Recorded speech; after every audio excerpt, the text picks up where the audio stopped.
Hello friends and students, definition of the day में आप सभी का स्वागत है। यहाँ पर आज मेरी थोड़ा तबीयत ख़राब होने की वजह से मैं थोड़ा वीडियोस लेक्चर्स वाले वीडियोस नहीं डाल पाऊँगा और ऑब्जेक्टिव क्वेश्चंस वाले वीडियोस भी हो सकता है थोड़ा एक आध दो दिन के बाद से मैं तेज़ी से अपलोड करूँ। लेकिन यहाँ पर मैं पार्क में थोड़ा सा टहलने के लिए आया था, तो मुझे यहाँ पर डेफिनेशन समझ में आई कि यहाँ पर आपको कुछ चीज़ें मैं दिखा सकता हूँ बाई लुक। आप इसको बात देख कर इसको समझ सकते हैं। तो दो प्रकार की डेफिनेशन मैं आपको क्लियर करना चाहता हूँ आज की इस डेफिनेशन ऑफ द डे में। ये दो डेफिनेशंस हैं, इनफिल्ट्रेशन रेट और हाइड्रोलिक कंडक्टिविटी।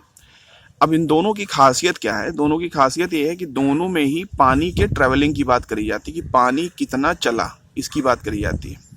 ठीक है। इनफिल्ट्रेशन रेट की यूनिट जो होती है, इनफिल्ट्रेशन रेट की यूनिट होती है मिलीमीटर पर आवर, और हाइड्रोलिक कंडक्टिविटी की यूनिट होती है मिलीमीटर पर डे।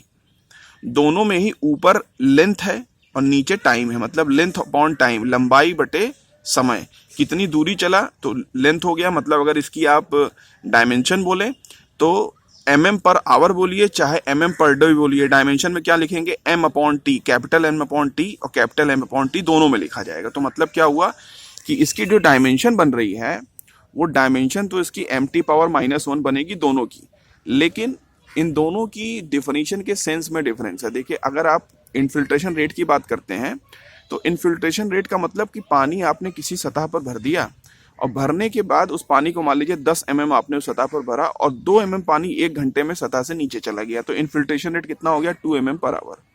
लेकिन जो वो 2 mm पानी जो नीचे गया है वो एक दिन में उस सतह के नीचे कितने mm तक चला जाएगा, ये कहलाएगी उसकी हाइड्रोलिक कंडक्टिविटी। अब हाइड्रोलिक कंडक्टिविटी में जब पानी सतह से नीचे जाता है तो दो दिशाओं में जा सकता है, या तो ऊर्ध्वाधर वर्टिकली नीचे जाएगा और या तो हॉरिजॉन्टली चलेगा। अगर हॉरिजॉन्टल जाएगा तो अक्सर आप देखते हैं कहीं पर पानी भरा होता है तो उसके दाएं बाएं भी पानी, आसपास के एरिया में भी पानी उस भराव के कारण दिखाई देता है सतह पे, तो वो उसकी हॉरिजॉन्टल हाइड्रोलिक कंडक्टिविटी के कारण। और जो पानी अगर आपने किसी सतह पर भरा हुआ है और आप उस सतह में नीचे से खुदाई करते हुए पहुंचे तो आप देखेंगे ऊपर भरे हुए पानी के कारण नीचे तक भी पानी धीरे धीरे करके पहुंच चुका है। तो वो किसकी वजह से पहुंच रहा है? वर्टिकल हाइड्रोलिक कंडक्टिविटी की वजह से। तो यहाँ पर जो दो प्रकार की हाइड्रोलिक कंडक्टिविटी हैं उनका मेन रोल ये है कि हाइड्रोलिक कंडक्टिविटी ये बताती है कि पानी भूमि के अंदर या किसी सॉयल में एक दिन में कितने mm चलता है। ठीक है।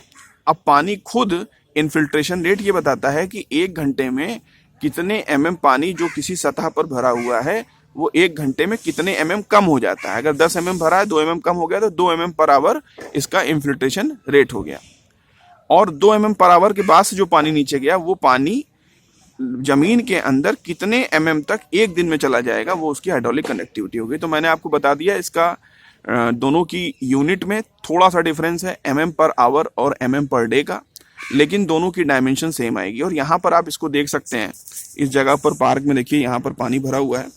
तो ये जो भरा हुआ पानी है इसमें आप देख सकते हैं इसके आसपास के इलाके में भी पानी रिसकर बाहर आया हुआ है, और जहाँ पर पानी भरा हुआ है वहाँ से पानी जो है धीरे धीरे करके कम हो रहा है। तो जब पानी मान लीजिए भरा होगा, तो जैसे हमने एग्जांपल बताया, मान लीजिए भरा होते वक्त इसकी ऊंचाई थी 10 mm और अभी इसकी ऊंचाई बची है 6 mm, तो 4 mm पानी जो है नीचे मान लीजिए चला गया। एक घंटे में अगर हम इसके ऊपर ऑब्जर्वेशन करते तो एक घंटे में बताते। और आसपास देखिए जो भूमि आपकी रिसी हुई दिख रही है, जो गीली गीली सी दिख रही है, और इसी तरह नीचे तक भी गीली हो गई होगी, तो नीचे वाली जो गीली हो गई ये वर्टिकल कंडक्टिविटी की वजह से हाइड्रोलिक, और जो हॉरिजॉन्टली जो की वजह से क्या हुआ जो आप आसपास देख रहे हैं। तो सतह पर वो आता है, और जनरली हाइड्रोलिक की जो हॉरिजॉन्टल हाइड्रोलिक कंडक्टिविटी है ये हमको सीपेज से भी कनेक्ट करती है। तो सीपेज की जो डेफिनेशन है उसको मैं आपको next definition of the day में बताऊंगा कि सीपेज से और हॉरिजॉन्टल हाइड्रोलिक कंडक्टिविटी के बीच में संबंध क्या है और कैसे आप इसको कॉन्सेप्चुअली कोरिलेट कर सकते हैं।